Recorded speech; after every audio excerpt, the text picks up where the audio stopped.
fine degli anni 90, diciamo, mi ero un po' stufato dell'Italia, nel senso che non mi piaceva la mancanza di trasparenza, la mancanza di meritocrazia. Sicché un giorno così, a un certo punto decisi di lasciare l'Italia e di venire a Londra. Perché Londra era sempre stata, insomma, così nelle mie idee, no? Un po' che conoscevo come turista, c'ero stato, no? 3-4 volte, però avevo questa idea di Londra come di una città in cui si potesse raggiungere, no? I sogni. Beh, diciamo. sei stato un buon profeta, mi sembra. Comunque, prego. Questa era fu la motivazione che poi mi spinse a lasciare l'Italia, sicché partì E iniziaste a fare il cameriere. e cominciai a fare il cameriere. E fu insomma un'esperienza dura perché si lavorava 12-14 ore al giorno, poi insomma il trattamento non era dei migliori. Però al tempo stesso mi hai detto, mentre facevi il cameriere, ed era un lavoro giusto per mantenerti, Sì, avevi sì. un'altra ambizione perché altri erano i tuoi studi effettuati, Sì. fatti, svolti in Italia, iniziaste a lavorare gratuitamente, e questo te ne rende Sì. ancora maggiormente merito, presso un'azienda come all'interno delle risorse umane, Sì. e poi prego, quindi Esatto, no, infatti mentre lavoravo, il mio obiettivo era di lavorare nelle risorse umane, quindi stavo cercando e non avendo lavorato in Inghilterra era difficile, quindi io mi offrii gratuitamente come ad un'azienda inglese che nel settore alberghiero e iniziai a lavorare gratis nelle risorse lavorasti umane. gratis per, mi hai detto, Sì, tre mesi, forse 4 mesi. E poi poi apprezzano l'onestà, sì, innanzitutto tua sicuramente, e mi offrirono un contratto, sì, che a quel punto insomma poi diventai un permanente. cioè, ecco, lasciasti il sì, ristorante sì. e entrasti in questa azienda, Sì, esatto. ti occupavi delle risorse umane. Sì. Poi da lì, ecco, come a Poi- grandi linee, come sei arrivato alla Schenker? Poi da lì, cioè, Londra è un posto dove se Ecco, questo è importante. dove se te lavori duro, ti impegni, ci sono opportunità, sempre e comunque ci sono opportunità. Quindi io lavorai in questa azienda per un certo periodo di tempo e imparai il mestiere, imparai per esempio la legge del lavoro e le varie cose, no, legate a questo mestiere, e poi cominciai anche a cercare, perché a quel punto insomma volevo anche progredire, volevo crescere.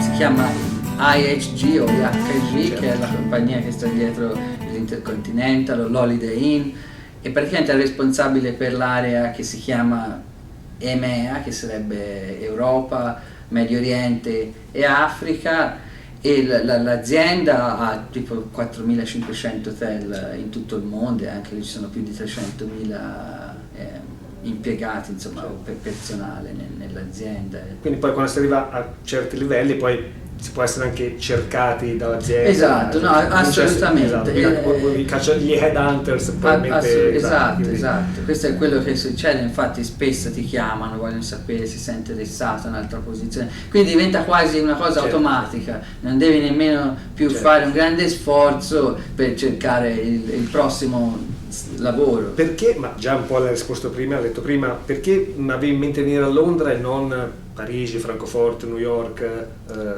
Cosa ti attirava e cosa secondo te attrae ancora oggi migliaia di ragazzi a venire a fare perlomeno un'esperienza a Londra? Cosa ha di magico? Ma tante cose. Relativamente al mondo del lavoro è un posto dove se te dimostri, veramente in maniera semplice, se te dimostri di essere capace di fare delle cose e se hai la volontà di impegnarti, ci sono e ci saranno sempre e comunque delle opportunità. E io avevo questa idea di Londra come un po' la terra delle opportunità, diciamo.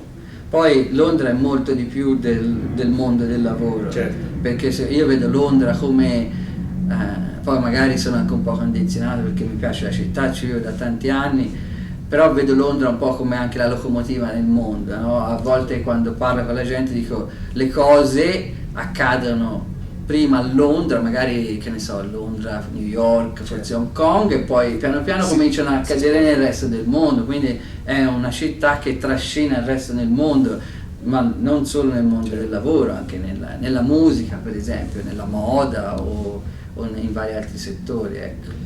Diciamo, se uno volesse costruire una carriera a Londra, secondo me la mentalità deve essere quella di: io vado lì, sono disposto a lavorare duro e sono disposto a partire da zero e a dimostrare, cioè ci deve essere questa volontà di voler dimostrare quello che sei capace, cioè non devi dare niente per scontato e devi partire da zero e costruire da lì e dimostrare alla gente che te sai fare qualcosa. Può essere in un ristorante, può essere un albergo, può essere un ufficio dove magari cominci facendo delle fotocopie, no? Però l'atteggiamento mentale deve essere quello: io vado lì e ho tutto da dimostrare e farò cercherò di fare il mio meglio per dimostrare agli altri che so fare qualcosa, e può essere in tutti i settori. E quindi dici c'è assolutamente meritocrazia in Inghilterra, a Londra?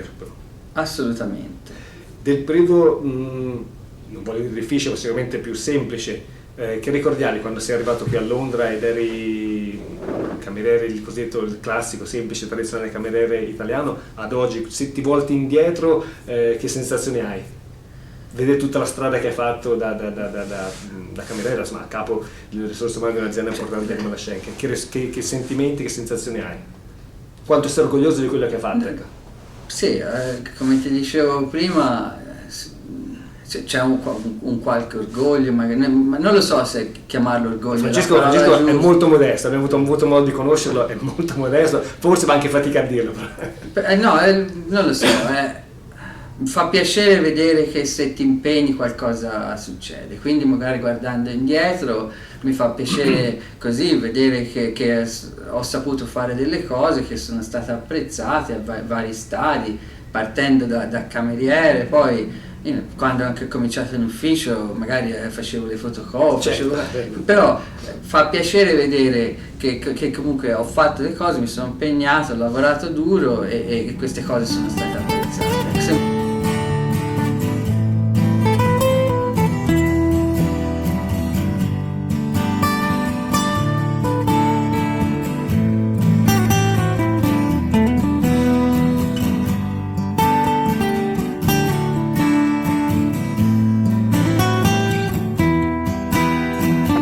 Paesi che sono stati maggiormente colpiti dalla crisi, e coincidenza o meno che sia, questi paesi sono Irlanda, Portogallo, Spagna, Italia, Grecia. La differenza è che loro sono ortodossi, ma sono tutti paesi di fede cattolica, mentre paesi diciamo così protestanti, Finlandia, Germania, Olanda, non hanno risentito la crisi che stiamo vivendo noi. Ci può essere secondo te una valenza cattolica, religiosa dietro questa crisi? Si può dire che il perdonismo che è alla base della religione cattolica abbia avuto un'incidenza, o il fatto che paesi che hanno subito maggiormente la crisi siano cattolici sia una coincidenza e basta? Oppure ecco, la religione ha avuto un'influenza sul modo di vivere, sulla crisi? Sì, secondo me non è l'unico fattore, ma è sicuramente uno dei fattori. Cioè, questi sono fenomeni sociali complessi, quindi c'è sempre una combinazione di fattori, no? Per cui le cose accadono, però sicuramente la religione riveste un ruolo fondamentale nelle culture europee e quindi sì, sicuramente ha giocato un ruolo. In particolare, quello che vedo io è la differenza tra il cattolicesimo e per esempio le religioni protestanti. Nelle religioni protestanti c'è uno spiccato senso della responsabilità individuale, cioè la gente si assume la responsabilità di quello che fa, quindi non c'è, e questo è quello che io vedo, no, a grandi linee, la differenza tra paesi come dicevi, l'Inghilterra, i paesi scandinavi, o l'Olanda per esempio, la stessa Germania, e paesi più diciamo strettamente cattolici, che la gente si assume individualmente la responsabilità di quello che fa e non cerca di scaricare, no, la colpa sugli altri, sulla società, sul sistema, mentre invece in Italia o negli altri paesi cattolici si cerca sempre di giustificare le nostre azioni o diciamo, le conseguenze negative delle nostre azioni alla luce del sistema, o comunque di giustificare in qualche modo, no, le nostre cattive azioni alla luce appunto di una responsabilità generale.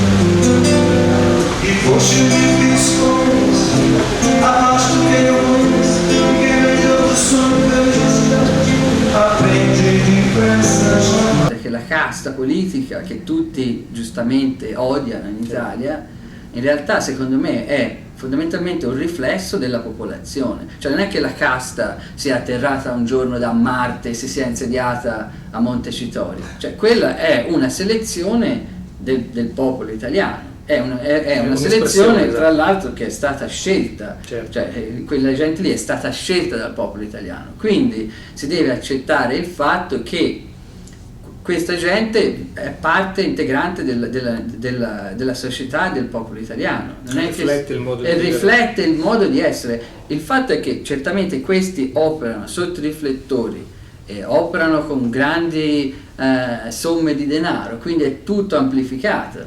Uno va dal dentista e il dentista ti presenta il conto e ti dice 800 euro, però senza fattura 500, e te dici ok 500, cioè in quel momento in realtà cosa sta facendo? Stai evadendo diventi complice sei parte del sistema, perché non pagando quel, che ne so, fa conto 50 euro di tasse lì, però questo moltiplicato per 1 milione di situazioni così poi va a contribuire al deficit. Diventi complice e sei perfettamente complice. La differenza è che te operi su una scala minore, quindi puoi soltanto diciamo appropriarti di quei 50 euro dello Stato. Quelli della casta gestiscono milioni e lo fanno su una scala maggiore.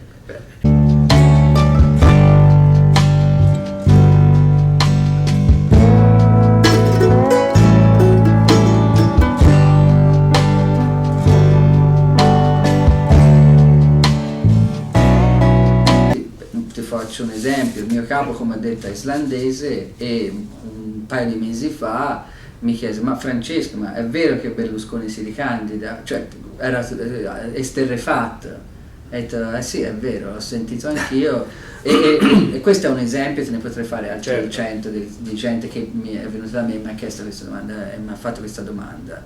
È difficile spiegarsi per il motivo per cui in Italia ha ricevuto il 30%, dal mio punto di vista, io poi non giudico, la gente è libera di votare quello che vuole. Io lo trovo difficile perché per le promesse che sono state fatte, per le cose che non sono mantenute, per il modo in cui ha operato, che secondo me lui faceva il proprio interesse. Per usare parole semplici, è chiaro che faceva il proprio interesse. Ora, se mi chiedessi, ma per quale motivo allora questo 30%, che comunque si parla di milioni di persone, ancora hanno continuato a votarlo, e l'hanno votato ora, appena qualche settimana fa? Secondo me perché molta gente apprezza le persone che sanno fare il proprio interesse.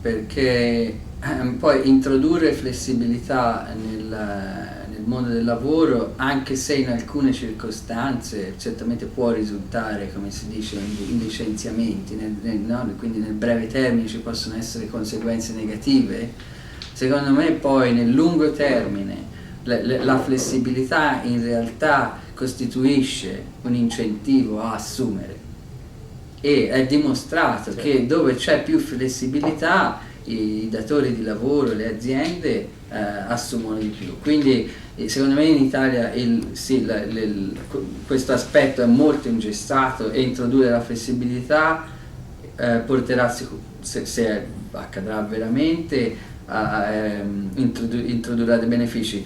E io ho lavorato molto col modello anglosassone, col modello inglese, americano, dove la flessibilità è ancora maggiore, direi c'è una flessibilità totale, e è chiaro che questo fa sì che l'economia comunque sia molto più fluida, e l'economia ha bisogno di fluidità per fiorire, quindi è un modello che da un punto di vista economico funziona molto bene. Ora ci sono anche altri modelli che funzionano bene, come quello tedesco, che è più vicino a quello italiano, e dove per esempio insomma, non è facile licenziare, certo.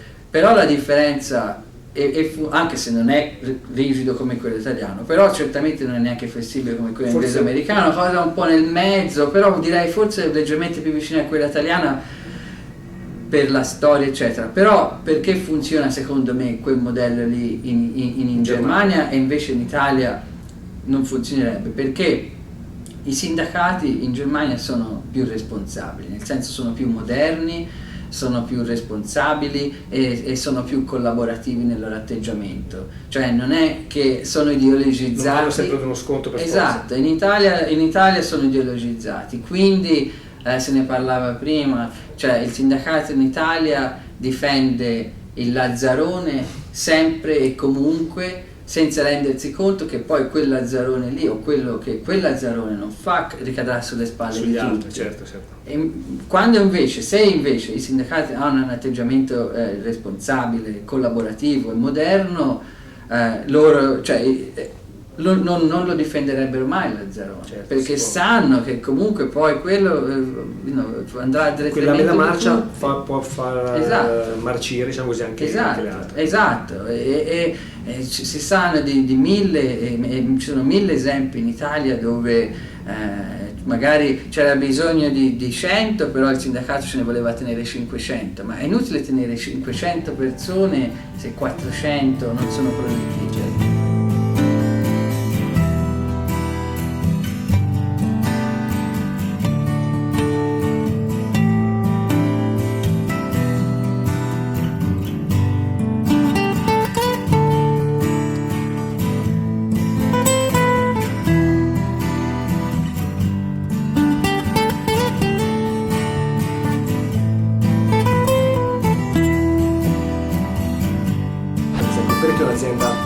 Tedesca, svedese, inglese è reticente a venire ad investire in Italia? Direi che sono d'accordo con tutte le cose che hai detto, a parte il costo del lavoro, nel senso che secondo me il costo del lavoro non rappresenta un grosso problema, perché noi siamo in un'economia avanzata, quindi diciamo che chi lavora nelle economie avanzate produce prodotti e servizi di alto livello, non è il settore manifatturiero in Cina, quindi il costo del lavoro non lo vedo come un problema. Esatto. Gli altri però, tutte le altre cose che ha menzionato assolutamente, e quando uno che ha intenzione di investire in un paese straniero guarda delle cose molto semplici, perché cosa guarda l'investitore? L'investitore guarda, dice ok, io vado in quel paese lì, voglio investire, io voglio sapere cosa accade, voglio avere controllo su quello che accade, quindi ho bisogno di semplicità, di trasparenza. Se io ho bisogno di una licenza, io voglio andare oggi, voglio sapere quanto mi costa e voglio sapere il giorno, possibilmente in maniera veloce, che posso ritirare la licenza. Io voglio sapere se ho bisogno di 50 persone, quando le posso assumere, se devo ridurre il personale. Quindi ha bisogno di un sistema di regole chiaro, trasparente e semplice. Quindi assolutamente la burocrazia. Io parlavo recentemente con un professore di economia che mi diceva che gli imprenditori non ci vanno in Italia perché non si sa quando le cose succedono, c'è questo grande buco nero della burocrazia e te devi metterti solo lì a aspettare e pregare, ma questo è esattamente ciò che l'imprenditore non vuole. Per gestire le risorse in maniera efficiente, efficace, un imprenditore ha bisogno di assoluta trasparenza e certezza del futuro, perché poi in Italia c'è anche la mancanza di certezza, esatto, di stabilità politica, sì. 50 governi in 50 anni. Questo quindi assolutamente. L'altro aspetto, la corruzione, la criminalità. Certo. Un imprenditore guarda a queste cose. Se io apro qualunque cosa, un negozio, un ufficio, io voglio sapere che voglio essere rassicurato che non è che chiunque può un giorno venire al mio ufficio e chiedermi 1 milione di euro per continuare. Certo. E quello rappresenta un fattore, da un punto di vista imprenditoriale, rappresenta un fattore di incertezza.